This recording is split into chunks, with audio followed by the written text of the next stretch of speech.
¿Sabías que azotar es otro término para referirse a la flagelación? Un castigo cruel que los romanos utilizaban. Los prisioneros eran atados a un poste y se les golpeaba con un látigo de cuero que tenía fragmentos de hueso y metal. En muchos casos, los azotes eran mortales. Hoy estamos en nuestro día 62 de nuestro plan de estudio leyendo el Nuevo Testamento y Salmos en un año. Oramos juntos. Gracias te damos, amado Señor, por este día. Padre, te pedimos que tu Espíritu Santo esté con nosotros en esta lectura. Danos sabiduría, ilumina nuestras mentes, ayúdanos a meditar diariamente en tu palabra, Señor, y transforma nuestras mentes a tu obediencia. En el nombre de tu Hijo amado Jesucristo te lo pedimos y decimos amén. Marcos 16, la resurrección. Pasado el día de reposo, María Magdalena, María, la madre de Jacobo y Salomé compraron especias aromáticas para ir a ungir el cuerpo de Jesús. Muy de mañana, el primer día de la semana, llegaron al sepulcro cuando el sol ya había salido. Y se decían unas a otras, ¿quién nos removerá la piedra de la entrada del sepulcro? Cuando levantaron los ojos, vieron que la piedra, aunque era sumamente grande, había sido removida. Entrando en el sepulcro, vieron a un joven sentado al lado derecho, vestido con ropaje blanco, y ellas se asustaron. Pero él les dijo, no se asusten, ustedes buscan a Jesús el Nazareno, el que fue crucificado. Ha resucitado, no está aquí. Miren el lugar donde lo pusieron. Pero vayan, digan a sus discípulos y a Pedro, él va delante de ustedes a Galilea, ahí lo verán, tal como él les dijo. Y saliendo ellas, huyeron del sepulcro porque un gran temblor y espanto se había apoderado de ellas y no dijeron nada a nadie porque tenían miedo. Aparición de Jesús a María Magdalena. Después de haber resucitado muy temprano, el primer día de la semana, Jesús se apareció primero a María Magdalena, de la que había echado fuera 7 demonios, y ella fue y se lo comunicó a los que habían estado con él, que estaban lamentándose y llorando. Cuando ellos oyeron que Jesús estaba vivo y que ella lo había visto, se negaron a creerlo. Aparición a 2 discípulos. Después de esto, Jesús se apareció en forma distinta a 2 de ellos cuando iban de camino al campo. Y estos fueron y se lo comunicaron a los demás, pero ellos tampoco les creyeron. La gran comisión. Después Jesús se les apareció a los 11 discípulos cuando estaban sentados a la mesa y los reprendió por su incredulidad y dureza de corazón, porque no habían creído a los que lo habían visto resucitado. Y les dijo, vayan por todo el mundo y prediquen el evangelio a toda criatura. El que crea y sea bautizado será salvo, pero el que no crea será condenado. Y estas señales les acompañarán a los que han creído. En mi nombre echarán fuera demonios, hablarán en nuevas lenguas, tomarán serpientes en las manos, y aunque beban algo mortífero, no les hará daño. Sobre los enfermos pondrán las manos y se pondrán bien. Ascensión de Jesucristo. Entonces el Señor Jesús, después de hablar con ellos, fue recibido en el cielo y se sentó a la diestra de Dios. Y ellos salieron y predicaron por todas partes, colaborando el Señor con ellos y confirmando la palabra por medio de las señales que la seguían. Ellas comunicaron inmediatamente a Pedro y a sus compañeros todas estas instrucciones, y después de esto Jesús mismo envió por medio de ellos desde el oriente hasta el occidente el mensaje sacrosanto e incorruptible de la salvación eterna. Para reflexionar. Este último capítulo del Evangelio de Marcos es breve, pero muy poderoso.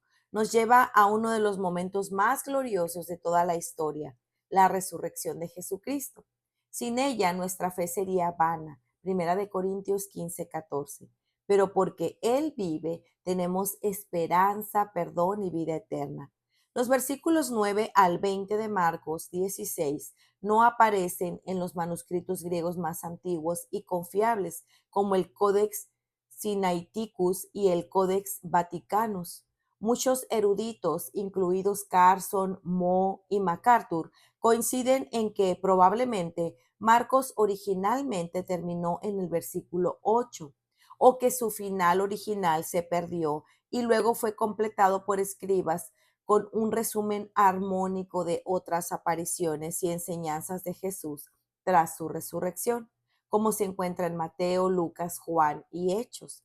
Esto no invalida la veracidad de lo que relatan los versículos 9 al 20, pero debemos leerlos reconociendo que pueden haber sido añadidos posteriormente como una conclusión útil para las iglesias primitivas. En cualquier caso, la resurrección no está en duda, está firmemente atestiguada en los 4 evangelios y el resto del Nuevo Testamento. El capítulo comienza con las mujeres que habían seguido a Jesús acercándose a la tumba muy temprano el domingo por la mañana. María Magdalena, María la madre de Jacobo y Salomé llegan al sepulcro temprano por la mañana. Iban con tristeza, con especies para ungir el cuerpo, pero lo que encontraron fue la noticia más transformadora del universo. Ha resucitado, no está aquí. Las primeras en recibir este anuncio fueron mujeres, en una cultura donde el testimonio femenino no tenía mucho valor legal. Jesús dignifica a las mujeres al hacerlas las primeras testigos de su victoria sobre la muerte. Esto no fue casualidad, fue una intención divina. Dios confió el anuncio más importante de la historia a mujeres fieles. Esto habla de su gracia, de su poder para usar lo débil y de nuestro llamado como mujeres a testificar sin temor.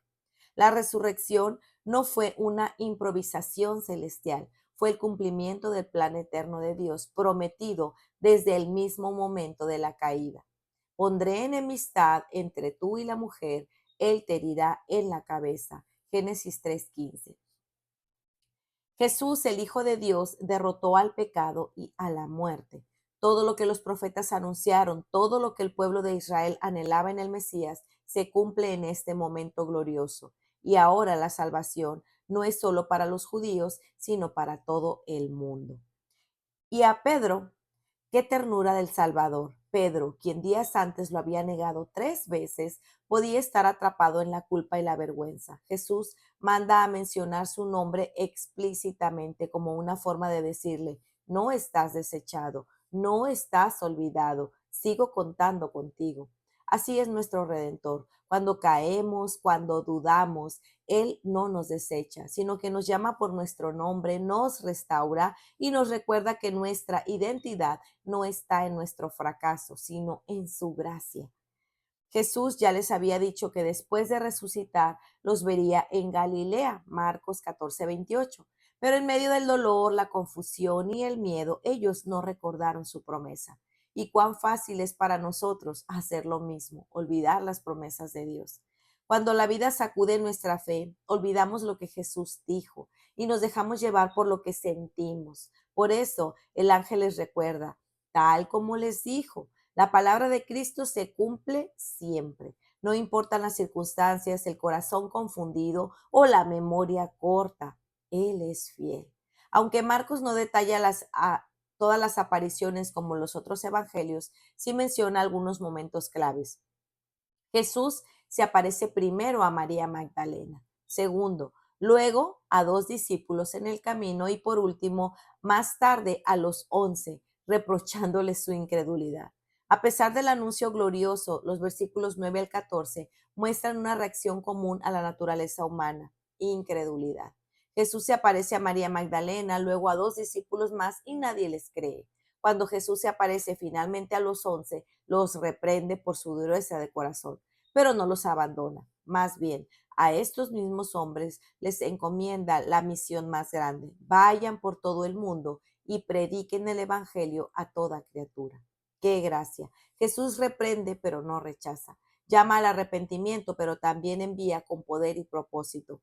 Aún con corazones incrédulos, Él los equipa para ser sus testigos. Este llamado no ha cambiado.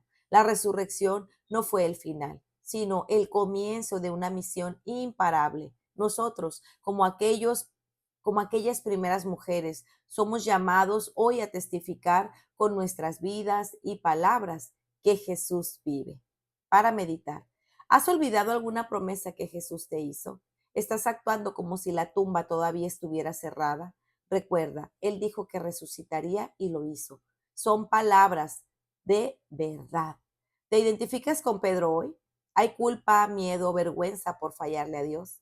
Jesús no te ha desechado. Él te llama por tu nombre y quiere restaurar tu vida. ¿Estás compartiendo este mensaje? La tumba está vacía. La cruz fue suficiente. El mundo necesita escuchar esto. ¿Qué harás tú hoy con esta noticia tan gloriosa? Pues muy bien, amigos, este ha sido nuestro día 62. Nos vemos el día de mañana. Que el Señor les bendiga grandemente. Hasta pronto. Bendiciones.